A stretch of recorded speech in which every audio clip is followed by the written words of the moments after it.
on va connaître beaucoup de complications. Nous sommes dans le livre de Jonas. La Bible déclare, la parole de l'Éternel fut adressée à Jonas en ces mots. Lève-toi et va à Ninive pour proclamer des sentences, pour parler à ce peuple, car leur méchanceté est arrivée jusqu'à mes oreilles. Va à Ninive, va prêcher la parole de Dieu. La Bible dit que Jonas se leva et s'enfuit loin de la face du Seigneur. Jonas s'enfuit. Il ne s'enfuit pas. On ne peut pas fuir l'Éternel. La Bible dit, Jonas se leva et s'enfuit. Il alla à Tarsis.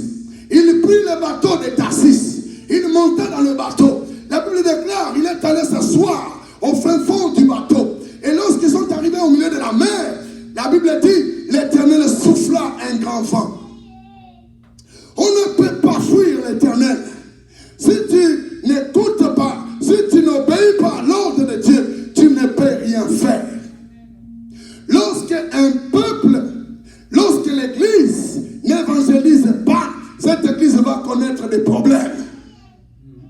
Jonas est envoyé à Ninive, mais Jonas dévie sa route. Jonas s'est rendu à Tarsis. Ninive était remplie du péché. Tarsis aussi était une grande ville. Et Jonas a voulu se rendre à Tarsis, que là où le Seigneur lui avait dit de pouvoir aller. La Bible déclare, lorsqu'il est monté dans le bateau, et ils sont arrivés au milieu de la mer, l'Éternel a commencé à agiter le bateau. Les gens qui se trouvaient dans le bateau ont commencé à chacun à implorer son Dieu. Ils ont commencé à pleurer.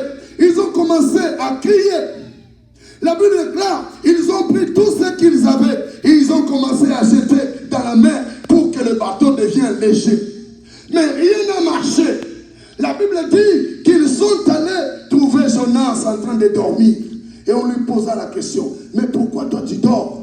Oh, pourquoi toi tu dors? Cet après-midi, je suis venu te poser la question, pourquoi toi tu dors pendant que les autres ont des problèmes, pendant que les autres sont dans des boîtes de nuit en ce moment, pendant que d'autres sont dans des warehouses en ce moment, pendant que d'autres sont en train de dormir, pendant que d'autres ne viennent pas à l'église, pendant que d'autres ont des problèmes, toi tu es en train de dormir. Ce message est venu pour toi. Tu es en train de dormir lorsque tu n'es pas en train d'évangéliser, tu n'es pas en train de faire la volonté et l'ordre du Seigneur. Nous sommes appelés à évangéliser. Nous sommes appelés à parler. Il devait se rendre à Ninive, mais il n'a pas obéi. Lorsque les chrétiens ne sont pas en train d'évangéliser, automatiquement tu es en train de dévier la voie que l'Éternel t'a envoyée. Qu'est-ce que je voudrais dire par là?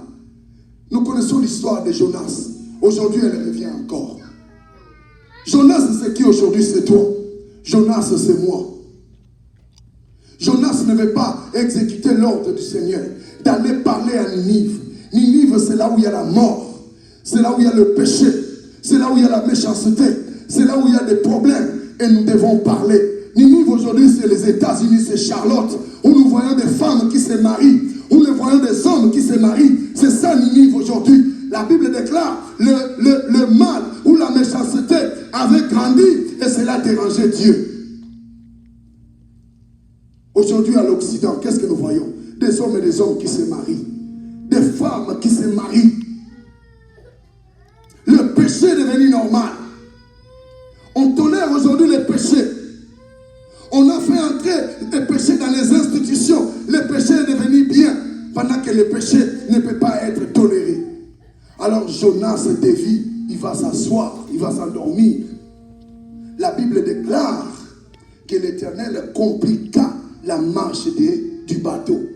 Ce qui veut dire, lorsqu'on refuse l'ordre du Seigneur, lorsqu'on n'exécute pas l'ordre du Seigneur, l'Éternel complique notre bateau. L'Éternel complique notre vie. Parce que nous sommes appelés à prêcher. Donc tout chrétien qui est sauvé doit prêcher la parole d'une manière et autre. Si nous ne prêchons pas, nous serons comme Jonas. On la voit pour prêcher, on la voit pour parler. Lui, il va s'asseoir, Il dit que je suis serviteur. Lorsqu'on lui a posé la question,